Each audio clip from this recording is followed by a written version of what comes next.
Premier degré, 12e diaporama, je suis généreux de moi-même et de mes biens. Remarque. Nous nous répétons, mais s'il nous est difficile de faire le lien entre une loi et l'énergie qu'elle utilise, de saisir et surtout de sentir le lien entre une loi et son énergie correspondante, oublions le lien et concentrons-nous sur la loi ou sur l'énergie tout simplement. Par exemple, nous vivons une situation qui demande du pardon. Alors demandons à la loi, je suis miséricordieux, d'agir. Si nous avons besoin d'énergie dans une situation qui demande de la créativité, alors demandons à l'énergie jaune d'agir. Nous allons maintenant présenter la 7e loi cosmique, je suis généreux de moi-même et de mes biens, et l'énergie qui lui correspond, l'énergie rouge ombrée. Nous introduisons ici une nouvelle appellation d'énergie. Souvenons-nous qu'il n'y a qu'une énergie à l'origine, mais qu'elle incorpore différents temps selon les différents projets qui lui sont présentés. Ces différents temps donnent différentes teintes à l'énergie initiale de couleur rouge. Voyons ce qu'en dit Madame Adéla Tremblay-Sergerie. Qu'est-ce que la générosité? Pour être généreux, dois-je donner largement de mes biens matériels? Oui et non. Cela dépend de la nature des biens, car la générosité a autant de visages qu'il y a d'hommes. La générosité est un sentiment qui vient de l'âme. Elle ressemble à la miséricorde, à la bienveillance. Elle se manifeste à toute occasion.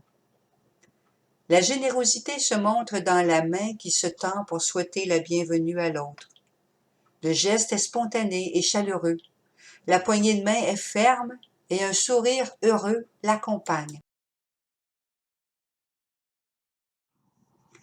La générosité prend assurément la forme de dons matériels comme de l'argent, des vêtements, des aliments, mais elle peut être encore plus grande lorsqu'elle demande le don de soi-même, c'est-à-dire son amitié, sa confiance, ses encouragements et ses conseils, si l'on en manifeste le désir.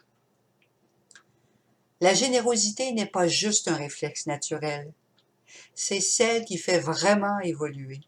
C'est celle qui plonge plus profondément dans l'être tout entier. Elle prend racine dans sa raison, son désir d'évolution, sa conscience de donner du bonheur à l'autre et surtout d'obéir à une des grandes lois humaines universelles.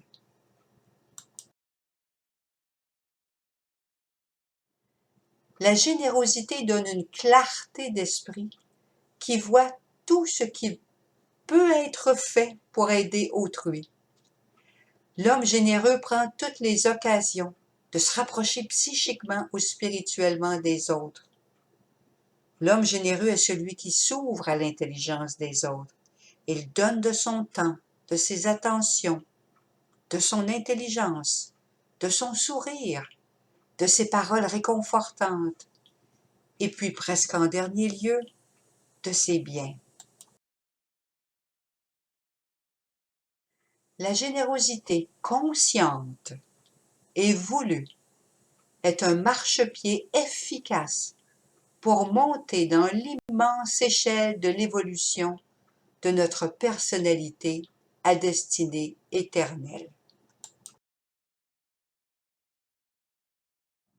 Le non-respect de cette loi, l'avarice, qui est le contraire de la générosité, affecte la lymphe, ce liquide dans lequel baignent tous les organes, liquide qui apporte la vie aux cellules.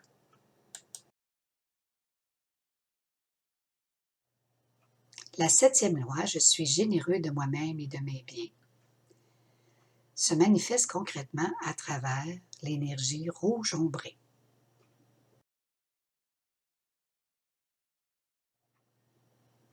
Voyons ce que nous communique Mme Adéla Tremblay-Sergerie sur les qualités de cette énergie rouge ombrée. Cette énergie possède les éléments premiers de la vie. Elle permet la conquête de la planète et l'apothéose de la vie dans les structures nerveuses. C'est le développement du pouvoir de communication des êtres vivants.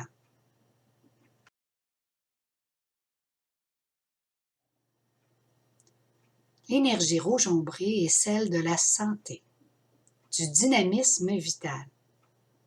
Sa structure en demi-lune contient les informations qu'elle doit remplir dans l'intégrité de la matière vivante. Elle est l'énergie par excellence pour refaire des cellules qui ont été détruites, humains, animales, végétales. Le rouge ombré est efficace dans toute maladie organique, blessures et déficiences de vitamines et de sels minéraux.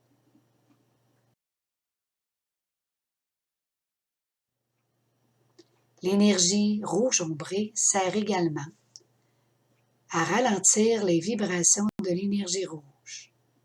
Voici le langage de l'énergie rouge ombrée, ce qu'elle dit en agissant dans tout l'univers.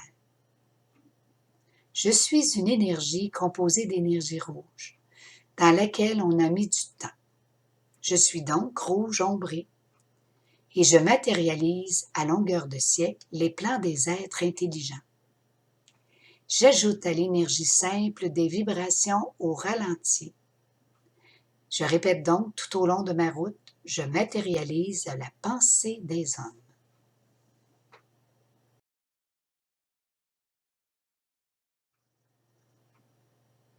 En plaçant 6 arrêts ou 6 temps entre les vibrations de l'énergie rouge, cette dernière devient rouge ombrée et elle augmente ainsi sa capacité à matérialiser le plan de l'univers ou tout autre projet venant de la pensée des hommes.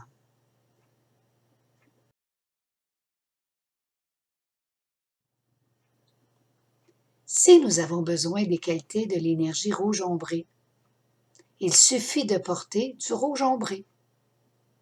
Nous pouvons également écrire une demande et la placer sur un cercle gradué en direction de l'énergie rouge ombrée. La visualiser ou tout simplement dire « Énergie rouge ombrée, je demande tes qualités pour réaliser tel projet ou pour m'aider à prendre telle décision. » Ceci est aussi valable pour toutes les énergies.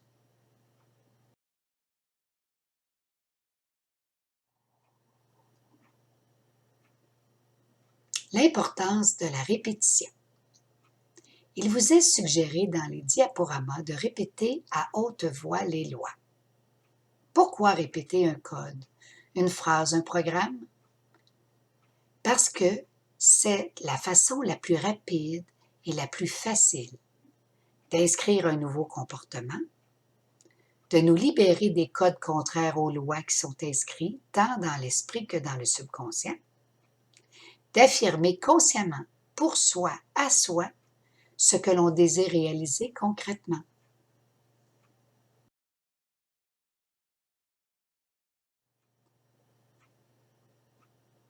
Prochain diaporama. La 8e loi cosmique. Je suis libre de préjugés et sa couleur d'énergie correspondante, l'énergie jaune ombrée.